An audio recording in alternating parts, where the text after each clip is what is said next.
Bawaslu menginginkan pemilu yang inklusif. Indonesia sudah memiliki Undang-Undang Nomor 8 Tahun 2016 tentang penyandang disabilitas. Apakah pemilu kita sudah ramah disabilitas? Beberapa memang kesulitan untuk bisa mengikuti pemilu lalu. Penting nggak sih pemilih disabilitas itu untuk memilih? Tentu saja penyandang disabilitas harus diberikan haknya. Mari kita ciptakan lingkungan yang inklusif. Jangan lupakan kami. Itu tidak boleh ada yang tertinggal. No one left behind, termasuk penyandang disabilitas.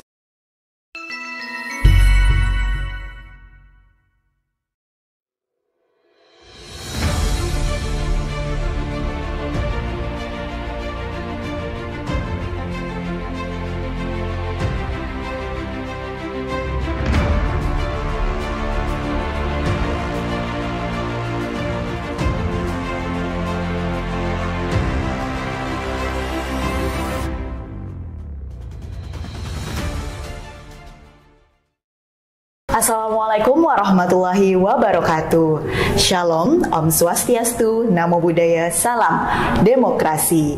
Halo sahabat Bawaslu di seluruh Indonesia, podcast Bawaslu kembali mengudara. Apa kabar sahabat semua? Semoga selalu sehat dan bahagia. Hari ini podcast Bawaslu kedatangan tamu istimewa dari Komisi Nasional Disabilitas. Telah hadir bersama kita Ketua Komisi Nasional Disabilitas, Ibu Dr. Dante Rikmalia. Selamat datang Ibu. Terima kasih. Sehat ya Bu ya kabarnya? Ya, alhamdulillah sehat. Mbak sehat juga? Alhamdulillah. Terima kasih kembali karena sudah mau membersamai podcast kami ya Bu ya, di tengah jadwal Ibu Dante yang pastinya sibuk tentu ya. Terima kasih Ibu. Sama. Oke, sahabat Bawaslu di seluruh Indonesia menyongsong pemilu 2024, tentunya Bawaslu menginginkan pemilu yang inklusif. Nah, salah satunya yaitu dengan menggandeng atau melakukan kerjasama dengan berbagai stakeholder. Salah satunya yaitu KND. Nah, tentunya sahabat Bawaslu penasaran apa sih KND itu? Nah, langsung saja mungkin bisa diceritakan sedikit Ibu, KND itu apa, fungsinya apa? Silahkan Ibu. Oke, baik. Senang sekali bisa berada di podcast Bawaslu. KND adalah Komisi Nasional Disabilitas yang masyarakat mengenal juga sama dengan Komnas ya, Komnas Disabilitas yang memiliki tugas untuk memastikan upaya penghormatan, pelindungan dan pemenuhan hak bagi penyandang disabilitas dapat dilakukan oleh semua. Dari tugas ini kemudian KND memiliki 4 fungsi. Fungsi yang pertama adalah melakukan pemantauan terhadap upaya penghormatan, pelindungan dan pemenuhan hak penyandang disabilitas. Fungsi yang kedua adalah melakukan evaluasi atas upaya penghormatan, pelindungan dan pemenuhan hak penyandang disabilitas, lalu melakukan advokasi atas hal yang sama, dan yang berikutnya yang terakhir adalah fungsinya melakukan penanganan penyandang disabilitas ya, dengan bekerja sama dengan berbagai pihak termasuk salah satunya Bawaslu. Jadi KND ini adalah lembaga independen bertanggung jawab langsung kepada Presiden dan kami dilantik pada tanggal 1 Desember 2021. Baru 15 bulan. 15 bulan ya. Luar biasa. Ya. Nah, tadi sempat disinggung terkait disabilitas ya Bu. Mungkin bagi masyarakat kita agak sedikit awam nih Bu. Jenis-jenis disabilitas itu apa saja? Nah, mungkin Bu Dante bisa sedikit bercerita apa saja sih jenis disabilitas kita seperti itu. Ibu. Ya, baik. Sebagaimana kita ketahui bahwa Indonesia sudah memiliki Undang-Undang Nomor 8 Tahun 2016 tentang penyandang disabilitas. Di sana ada sebuah definisi yang menyatakan siapa penyandang disabilitas. Penyandang disabilitas adalah setiap orang yang memiliki hambatan baik karena fisiknya, karena intelektualnya, karena sensorinya ataupun karena mentalnya, memiliki hambatan untuk berpartisipasi secara penuh dengan warga negara lainnya secara efektif berdasarkan kesamaan hak. Nah, dari definisi ini kemudian ada ragam disabilitas, yaitu tadi ya disabilitas fisik, yaitu teman-teman yang mengalami hambatan dalam anggota gerak, baik gerak atas ataupun bawah ya. Gerak atas itu tangannya, kakinya. Kemudian disabilitas intelektual, yaitu teman-teman yang memiliki kecerdasan yang memang tidak seperti pada umumnya ya. Kemudian disabilitas sensori. Sensori itu terdiri dari disabilitas netra. Kemudian netra itu ada disabilitas yang buta total dan juga ada low vision. Lalu sensori yang lainnya ada disabilitas rungu ya atau tuli. Dan derajatnya beda-beda mulai dari ringan, sedang sampai berat. Dan yang terakhir disabilitas mental, yaitu yang meliputi psikososial ya, seperti ada schizophrenia, depresi, anxiety, bipolar. Dan masuk dalam kelompok disabilitas mental ini juga adalah disabilitas perkembangan yang kita ketahui, misalnya ada autis, ADHD, juga termasuk disleksia. Dari disabilitas itu ada juga teman-teman yang mengalami disabilitasnya ganda atau terdiri dari 2 disabilitas. Itu ada yang seperti itu ya Bu? Ada, dan bahkan ada juga yang multi, artinya lebih dari 2. Ya, itu kalau ragam. Nah, tadi kan sahabat Bawaslu sudah sedikit menyimak jenis-jenis disabilitas. Sebelumnya mohon maaf Ibu, kalau kita lihat secara kasat mata, Ibu ini kan Bu Dante terlihat seperti baik-baik saja gitu ya Bu ya. Pasti teman Bawaslu, sahabat Bawaslu bingung disabilitasnya di mana gitu. Mungkin Bu Dante bisa cerita sedikit terkait disabilitas yang Ibu rasakan. Ya, baik. Terima kasih banyak ya, pertanyaannya sangat bagus. Karena kita seringkali melihat ya disabilitas itu yang terlihat secara kasat mata ya, misalnya yang menggunakan kursi roda, yang menggunakan krek gitu ya, itu namanya disabilitas yang terlihat. Tetapi ada juga disabilitas yang tidak terlihat ya, seperti saya menggunakan alat bantu dengar di telinga kiri kanan, disabilitas tulinya sedang, dan saya juga mengalami disleksia. Nah, jadi hidden disability ya. Gitu. Mungkin bisa disampaikan apa ya disleksia itu? Saya juga masih agak awam nih dengan kata disleksia, Bu. Disleksia itu adalah sebuah hambatan neurologis yang mengakibatkan seseorang itu mengalami hambatan, misalnya dalam mengolah informasi. Kan informasi itu ada yang dilihat, ada yang didengar. Nah, yang mengalami disleksia itu kesulitan untuk mengolah informasi. Sehingga ketika sulit mengolah informasi, tentu pemahaman terhadap konsep itu juga menjadi agak sulit, dan ada kesulitan seperti mengingat nama orang, mengingat kejadian, mengingat tanggal gitu kan. Dan itu mempengaruhi segala proses ketika harus berinteraksi, terutama pada saat belajar ya. Kalau belajar itu kan segala sesuatu harus diingat gitu.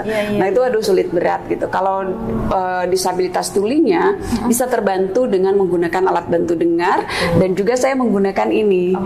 Jadi bisa ditunjukkan jadi ini adalah aplikasi yang mengubah suara menjadi tulisan. Jadi saya selain mendengar, dibantu alat bantu dengar, kemudian juga saya menggunakan ini komunikasi dengan live transcribe.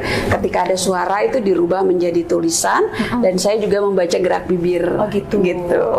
Ya. Bu, yang saya ketahui itu kalau seseorang mengalami disabilitas sensorik yaitu tunarungu, biasanya kan bisa berbahasa isyarat gitu ya Bu. Nah, Ibu sendiri apakah terbiasa dengan bahasa isyarat, atau ada hal lain selain bahasa isyarat yang digunakan kepada penyandang disabilitas sensorik?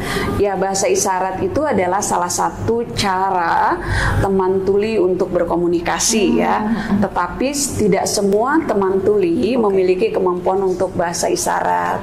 Dan juga ada teman tuli yang misalnya tidak bisa bahasa isyarat, tetapi dia bisa membaca menulis. Maka untuk komunikasi dengan dia bisa menggunakan aplikasi seperti ini, atau dia juga menggunakan gerak bibir. Sehingga kita bisa menyampaikan selain menggunakan bahasa isyarat, untuk yang bisa bahasa isyarat, untuk yang tidak bisa bahasa isyarat, maka ada caption ya, tulisan di layar ya ketika ada video, kemudian ada tulisan di bawahnya. Ketika ada pengumuman, kita bisa gunakan televisi besar misalnya, dan setiap pengumuman kemudian ditulis dalam televisi itu. Nah, itu adalah cara-cara berkomunikasi untuk penyandang disabilitas tuli. Saya sendiri menggunakan bahasa isyarat itu ya lebih kepada ini memahami mereka berbicara ya, tidak menggunakan secara langsung. Gitu. Karena ya kesulitan saya diantaranya memahami gerakan juga. Siap-siap. Ya. Nah, berbicara mengenai pemilu dan disabilitas, kalau berkaca pada pengalaman pemilu 2019 yang lalu, menurut Bu Dante sendiri nih, apakah pemilu kita sudah ramah disabilitas? Apakah pemilu kita sudah aksesibel gitu ya Bu ya bagi penyandang disabilitas? Ya, saya tidak mengetahui secara pasti ya bagaimana pemilu lalu itu dilakukan dan menjangkau penyandang disabilitas. Hanya secara umum, seringkali memang penyandang disabilitas itu sangat tertinggal ya dalam segala hal, termasuk karena salah satunya akses komunikasi dan informasi tidak sampai kepada mereka. Nah, kami sangat berharap sebenarnya di pemilu yang 2024, karena penyandang disabilitas itu kan sama dengan yang lain ya, punya hak untuk memperoleh informasi. Dan juga dari sisi politik, teman-teman penyandang disabilitas juga punya hak politik. Apakah dia sebagai pemilih ataupun yang dipilih, atau sebagai orang yang menjadi pengawas, ataupun yang menjadi pelaksana pemilihan misalnya kan. Nah, kami sangat berharap ketika kita berbicara tentang penyandang disabilitas, maka kita menyediakan ruang bagi penyandang disabilitas dengan melibatkan mereka, mulai dari perencanaan, pelaksanaan, hingga evaluasi sebuah program. Demikian. Nah, kalau di 2019 kemarin Ibu milih ya?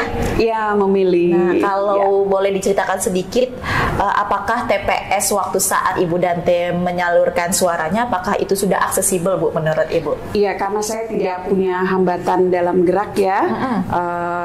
TPS-nya seperti TPS pada umumnya kan ya. Jadi saya bisa melakukan dengan baik, memilih. Kemudian juga surat suara, juga kondisi gambar tulisannya juga bisa terbaca. Kemudian akses pelayan dari petugas ini ya, petugas pemilu juga sangat baik, sangat komunikatif, sehingga bagi saya tidak mengalami hambatan pada saat melakukan pemilu lalu ya. Namun untuk beberapa teman yang misalnya pengguna kursi roda, disabilitas netra, saya mendengar beberapa memang kesulitan untuk bisa mengikuti pemilu lalu. Kiranya tentunya kita ingin melakukan suatu perbaikan gitu ya untuk pemilu 2024 mendatang. Nah, apakah ada masukan dari Ibu Dante terkait penyelenggaraan pemilu kita agar lebih inklusif Bu ke depannya? Ya sangat bagus sekali ya ada keinginan untuk menjadikan pemilu yang inklusif. Jadi berbicara inklusivitas tentu tidak boleh ada yang tertinggal, no one left behind, termasuk penyandang disabilitas. Jadi ketika kita berbicara kebutuhan dan juga akses atau hak bagi penyandang disabilitas, maka kami sangat berharap ketika membicarakan tentang kami penyandang disabilitas, jangan lupakan kami, bahwa kami libatkan mulai dari proses perencanaan, pelaksanaan hingga evaluasi, sehingga bukan saja kami diakui sebagai warga negara, tetapi kami juga dapat berpartisipasi dan juga kami bisa memberikan kontribusi, masukan-masukan seperti apa sih pemilu yang ramah bagi disabilitas, bagaimana teman-teman pengguna kursi roda bisa mengakses TPS, bagaimana teman-teman netra bisa melakukan pemilihan, kemudian bagaimana cara mencoblosnya dan lain sebagainya. Kami bisa memberikan banyak masukan ya, karena kami paham tentang diri kami, yaitu harapannya agar menjadi lebih inklusif. Itu adalah partisipasi penyandang disabilitas dalam setiap proses program yang dilaksanakan mulai dari perencanaan, pelaksanaan hingga evaluasi. Berarti memang harapannya pemilih disabilitas ini tidak hanya dijadikan partisipasinya secara pasif, namun aktif dalam arti ikut dilibatkan juga menjadi salah satu penyelenggara juga gitu ya Bu ya, tentunya betul. Karena kan sudah diatur juga dalam undang-undang bahwasanya hak daripada disabilitas itu tidak hanya memilih, tidak hanya dipilih ya sebagai petugas, boleh jadi petugas, pengawas dan sebagainya gitu ya Bu ya. Bu, saya juga mau tanya nih, menurut Bu Dante penting gak sih pemilih disabilitas itu untuk memilih di pemilu yang akan datang, yaitu pemilu 2024 besok? Karena penyandang disabilitas itu kan memiliki hak yang sama ya dengan non disabilitas, sehingga tentu saja penyandang disabilitas harus diberikan haknya. Salah satu hak yang memang diatur atau dijadikan sebuah dilindungi oleh Undang-Undang Nomor 8 Tahun 2016 adalah hak politik bagi penyandang disabilitas. Jadi dia boleh memilih dan juga dipilih ya. Sehingga sangat penting penyandang disabilitas dapat memilih pada pemilu tahun 2024, karena artinya kita memberikan hak kepada penyandang disabilitas sebagai warga negara yang mempunyai hak pilih. Ya. Oke. Nah, terakhir nih Bu, mungkin Bu Dante ingin memberikan semangat bagi teman-teman pemilih disabilitas dan juga tentunya jajaran pengawas kita agar pemilu ke depan berjalan dengan damai, lancar dan tentunya inklusif seperti itu. Mungkin ada pesan yang ingin disampaikan Ibu? Ya, kami sangat berharap ya semua pihak termasuk juga Bawaslu dan teman-teman penyelenggara pemilu tentu memberikan kesempatan bagi penyandang disabilitas untuk berpartisipasi aktif dalam pelaksanaan pemilu nanti dengan melibatkan mereka mulai dari proses perencanaan, pelaksanaan hingga evaluasi.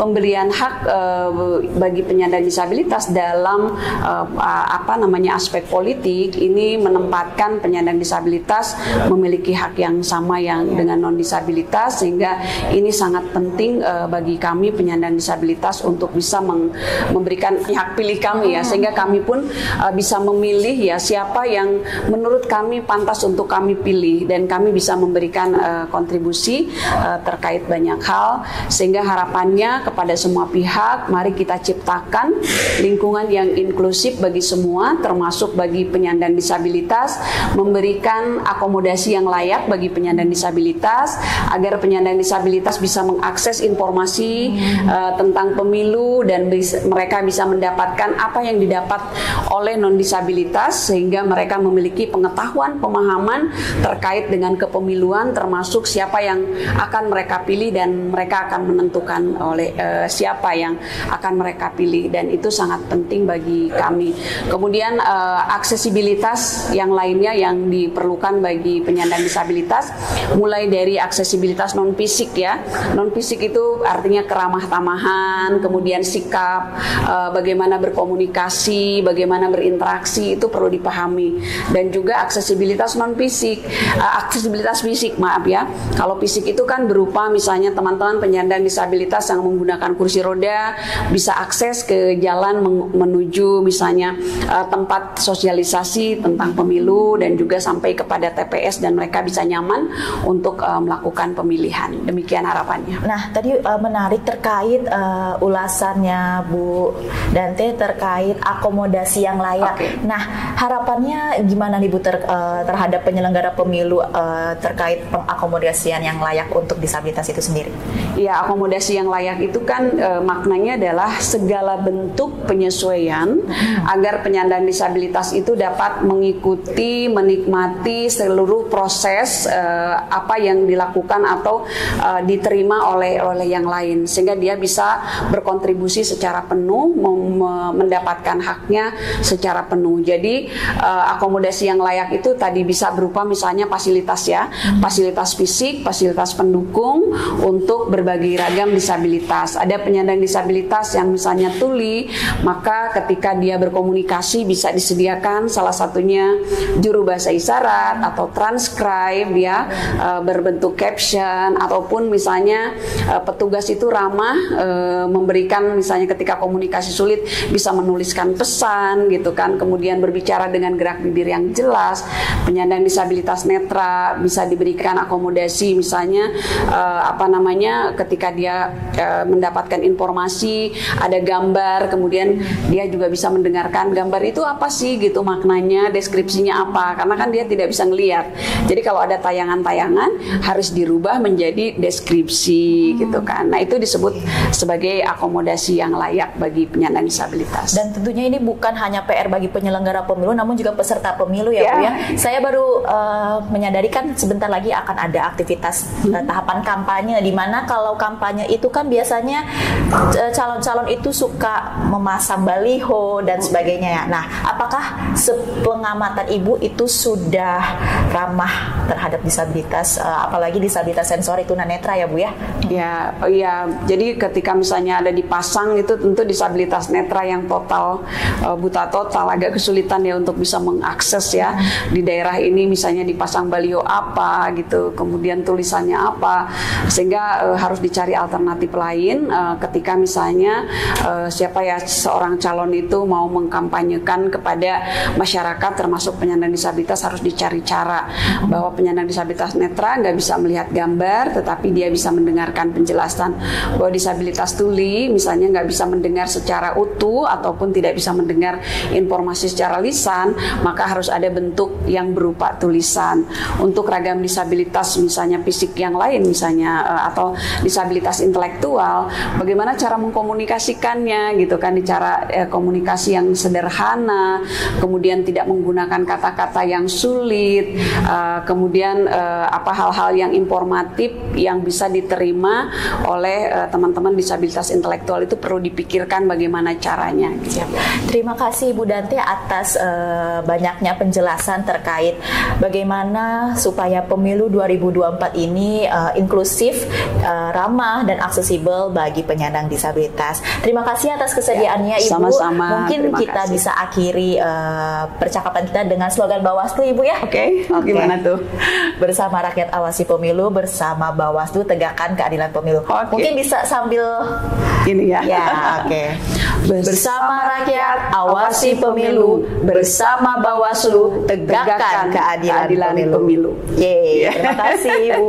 Oke, sama-sama. Sampai jumpa di episode podcast yang akan datang. Dadah.